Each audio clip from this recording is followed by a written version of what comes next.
Until the time they ate him alive, Timothy Treadwell was an avid bear lover who thought he had formed a unique bond with a pack of Alaskan grizzly bears. In October 2003, after a typical adventure came to an end, Timothy's fiancée, Amy, heard him yelling outside their tent. The same grizzlies that he had spent the previous 13 years getting close to were now tearing him apart, and they would soon target Amy as well. When the pilot came to their campsite the following day, it was obvious that nobody was left to transport home. The pilot was to pick up Timothy and Amy.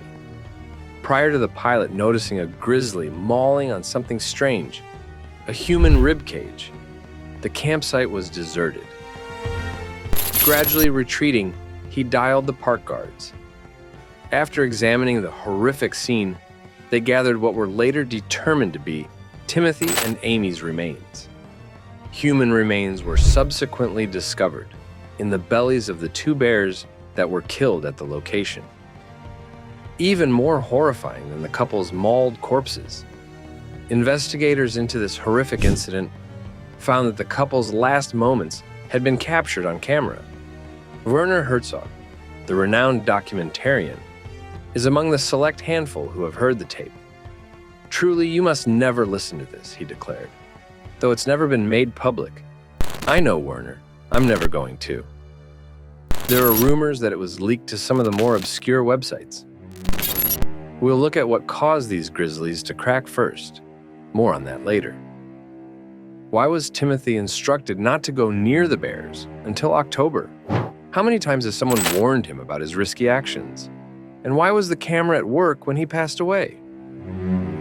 Alright, so perhaps you are aware of Tim's ardent love for bears and his vocal support of their protection, openly denouncing any and all threats to them. It appears that whatever he stated in public was false. In Yellowstone, they're trying to delist the bear right now. Really? Yes, and they will do so shortly. They will start a sport hunt with the sole purpose of culling it once it is removed off the threatened list. Timothy had a difficult time growing up and assimilating into society. He dropped out of college, became addicted to drugs, became an alcoholic, and mishandled weaponry. An encounter with a bear during his first journey to Alaska at the age of 32 gave him a sense of purpose and belonging that he had never had among humans.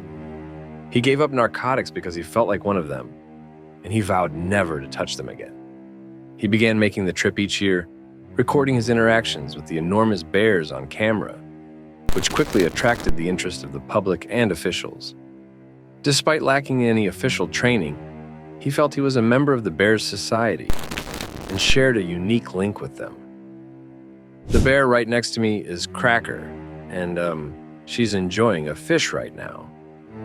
But he was getting more and more careless in his dealings with the bears. In order to keep bears from growing acclimated to campers' presence, officials issued a new rule in 1998 called the Treadwell Rule. This rule came about after numerous warnings and citations. Timothy was not one to take park rules lying down. "The only thing keeping these creatures safe out here is me. In 2 months, the administration has only flown over twice. How impudent of them! How dare they put me to the test? How could they disparage me in their advertisements? Mom Park Service, how dare they?" He lived among bears for 13 summers, funding his expeditions with gifts from Hollywood celebrities and his own media appearances. He created his own set of rules based on his observations of bears and his desire to blend in with their communities. Timothy, now 46, asked his girlfriend Amy along on his 2003 excursion so that he could show her the hidden world that he thought no one had ever seen. Other campers began to depart Katmai National Park at the beginning of October, as it was the time when the bears were more hostile. But Amy and Timothy made the decision to stay.